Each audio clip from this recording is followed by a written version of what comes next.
뉴스 속보입니다. 국민의힘의 대선 후보로 김문수가 선출됐습니다. 김문수와 한동훈 후보의 이 결선 투표에서 그러니까 당원 50%, 국민 여론조사 50%였습니다. 김문수 후보가 56.53, 한동훈 후보가 43.47이었습니다. 13% 정도 차이가 나는, 그리고 당원들 당심, 민심 이렇게 나눠서 보면 당원들 가운데서는 24만 명이 김문수에 투표를 했고 15만 명이 한동훈에 투표를 했습니다. 많은 차이가 납니다. 국민 여론조사 팽팽했습니다. 그렇지만 김문수가 51%, 한동훈이 48%였습니다. 김문수 후보가 당심에서 민심에서 모두 한동훈을 압도했습니다. 김문수 56%, 한동훈 43%, 이 차이로 김문수가 선출이 됐습니다. 먼저 이 여론조사 한 가지만 잠깐 소개를 해드리겠습니다. 이 여론조사가 처음 있는 겁니다. 리서치 뷰에서 지난달 30일부터 이달 2일까지 전국에 1000명을 대상으로 조사한 결과입니다. 만약에 이재명과 가상의 다른 후보 단일화를 통해서 반 이재명, 이 제3의 후보가 탄생할 경우에 지금의 여론조사입니다.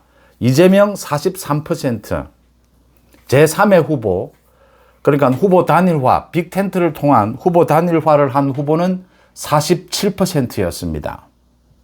이재명을 압도했습니다. 박빙의 승부가 아닙니다.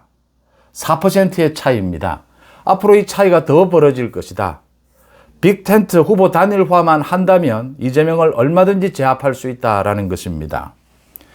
오늘 국민의힘 전당대회 별다른 긴장감은 없었습니다. 예상했던 대로 김문수 후보가 선출이 됐기 때문입니다. 또 10%가 넘는 이런 차이도 예상이 됐습니다. 이번 이 국민의힘 후보 경선은 구도 싸움이었습니다. 구도에서 김문수 후보가 이 한덕수 권한대행과의 단일화를 일찌감치 이렇게 선언을 하고 이렇게 구도를 잡았기 때문에 결국 예상한 대로 결선 투표에서 김문수와 한동훈이 맞부딪히기는 했지만 이걸 넘어서지는 못했다. 그래서 김문수로 그대로 선출이 되는 이런 과정이었기 때문에 크게 긴장된 이런 장면은 없었습니다. 대신 이제 김문수로의 이 당원들과 국민의힘 지지층이 전부가 단결할 수 있느냐, 똘똘 뭉칠 수 있을 것이다.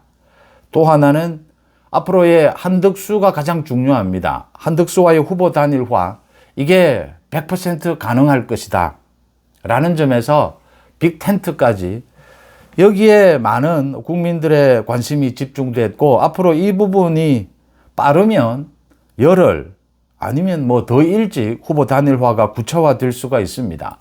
빅텐트를 이야기하지만 김문수와 한덕수의 후보 단일화가 관건입니다. 이 부분만 정리되고 나면 나머지는 크게 중요한 변수는 아니다, 이렇게 보입니다. 김문수 후보 참 극우다 이런 평가도 받은 적도 있고 10여 년 정도 사실은 정치권을 이 현실 정치에서는 떠나 있다시피 했습니다. 노동부 장관으로 발탁이 되고 이제 주목을 받기 시작을 했죠. 극좌 노동운동에서부터 시작해서 극우로 이렇게 평가를 받는 이 김문수 후보가 선출이 됐습니다. 김문수 후보 자신의 말대로 자신은 이렇게 원하지 않았는데 당원들과 국민들에 의해서 불려 나온 것이다. 이게 한덕수도 마찬가지입니다. 한덕수도 무슨 정말 몇 달 전만 해도 자신이 이렇게 대선판에 불려 나와서 무소속으로 출마를 해서 후보 단일화를 할 것이라고는 생각한 적이 없습니다. 이번 이 대선의 특징입니다. 무슨 수를 써서라도 대통령이 되고야 말겠다라고 하면서 저렇게 매일같이 난동을 부리고 있는 저 이재명과 대통령의 생각이 없었던 김문수와 한덕수의 이 후보 단일화, 이 경쟁이 되고 있다라고 하는 점이 특징입니다. 이재명부터 좀 말씀을 드리면요. 이재명은 지금 오늘도 자신에 대해서 테러를 하려고 하는, 이게 어제 오늘 뿐만이 아닙니다. 지난번에도 한번 있었습니다. 그래서 위기를 느낀다라고 하면서 사람을 접촉할 수 없다. 또 저런 테러 쇼를 벌이고 있습니다. 그래서 재판 지연을 또 노리는 것이 아니냐. 이재명에 대해서 재판부가 소환장을 보냈는데 저걸 받지 않기 위해서 저렇게 또 쇼를 벌이는 것이 아니냐. 국민의힘에서도 꼭 꼬집었습니다. 그 법원의 집행관은 절대 테러를 할 일이 없으니까 그 소환장이나 잘 받아라 이렇게 꼬집었는데 이게 우스개 꼬집은 것이 아닙니다. 이재명은 또 무슨 짓을 저지를지 모릅니다. 그렇지만 소환장은 전달이 될 겁니다. 이재명은 15일 이 재판에 나오지 않을 수가 없을 겁니다. 민주당은 지금 이재명의 선거법 위반, 조희대 대법원장을 비롯해서 이 대법관들이 이 재판 기록을 제대로 읽지 않고 재판을 했다라고 하면서 100만 명 서명운동을 통해서 뭐 또 이런 대법관들을 고발하겠다, 또 이런 난동을 벌이고 있습니다. 이거 재판 개입입니다.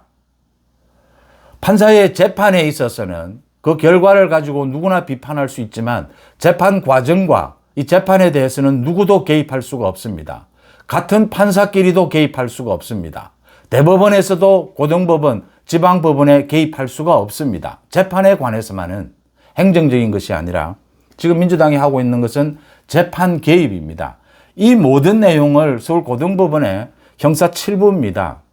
이재명 선거법 위반 이 파기환송심을 맡고 있는 재판부입니다. 모두 쳐다보고 있습니다. 지금 예정대로라면 이달 안으로 선고가 내려집니다. 징역형이 선고가 되면 이재명은 법정 구속될 가능성이 매우 높습니다. 가중처벌될 요인이 굉장히 쌓여가고 있습니다. 지금도 쌓여가고 있습니다. 대통령 선거 중이라 하더라도 이재명을 필요하면 법정 구속시켜야 합니다. 이 대통령 선거판에서 드러내야 합니다. 도려내야 합니다. 그 가능성이 더 커지고 있다라고 하는 점 먼저 말씀을 드리고요. 뭐 김문수와 이 한덕수는 후보 단일화로 뭐 합의를 하지는 않았지만 이 대선 국면에서 처음부터 이 부분에 대해서 양측이 동의하고 있었고, 사실 김문수 후보의 이 당내 후보 경선의 경쟁력도 후보 단일화에 있었고, 한덕수 후보가 지금 무소속으로 뛰고 있는 어제부터 저 저력도 후보 단일화에 있다. 빅텐트에 있다. 이제 빅텐트를 만들어낼 수 있느냐 없느냐. 뭐 사실은 핵심은 김문수와 한덕수입니다. 김문수 후보가 앞으로 달라지게 될 겁니다. 국민의힘 많은 지지층이 이제 김문수로 결집하게 될 겁니다. 한덕수로도 물론 결집을 하겠지만 김문수 후보가 국민의힘의 대선 후보가 되면서 대선 후보가 되기 전과는 완전히 달라졌습니다. 지금까지는 여론조사를 보면 한덕수가 조금 앞서는 것으로 나오지만 앞으로 예측할 수는 없습니다. 뭐 여론조사를 해서 경선을 할 수 있는, 후보 단일화를 할 수 있는 모든 준비는 국민의힘에서 끝내 놓았습니다. 언제든지 할 수가 있습니다. 단판에 의해서 후보 단일화를 할 수도 있습니다. 이 두 사람의 후보 단일화, 이게 가장 중요합니다. 이재명이 법정 구속되든지 되지 않든지 어떤 경우에도 대통령 선거에서 이재명을, 민주당을 완전히 제압할 수 있는 준비를 모두 끝내야 합니다. 사자는 어떤 경우에도 토끼를 사냥할 때도 최선을 다한다라고 하죠. 모든 준비를 끝냈다. 지금 분위기는 완전히 국민의힘, 더 나아가서 빅텐트가 승기를 잡았다. 완전히 판이 뒤집어졌습니다. 이재명과 민주당은 쫓기고 있습니다. 그걸 보여주는 첫 여론조사 결과였다. 그래서 제가 일찍 소개를 해드렸습니다. 빅텐트 후보와 이재명이 맞대결을 펼쳤을 경우에 빅텐트 후보가 지금도 4%포인트 앞섭니다. 10%포인트로 압도할 수 있다는 것을 의미합니다. 여기에서 두 가지만 지적을 하고자 합니다. 국민의힘의 당원들과 또 국민의힘 지지층, 많은 국민들이 이 김문수 후보 선출에 압도적인 지지를 보냈듯이 이제는 빅텐트 후보 단일화에 힘을 합쳐야 될 때가 왔다. 이 준비를 지금 국민의힘 지도부가 많이 해왔고 뭐 의혹과 비난 속에서도 해왔습니다. 국민의힘 지도부의 이런 빅텐트를 꾸리고자 하는 이 부분에 대해서도 너무 비난하지 않는 것이 좋다.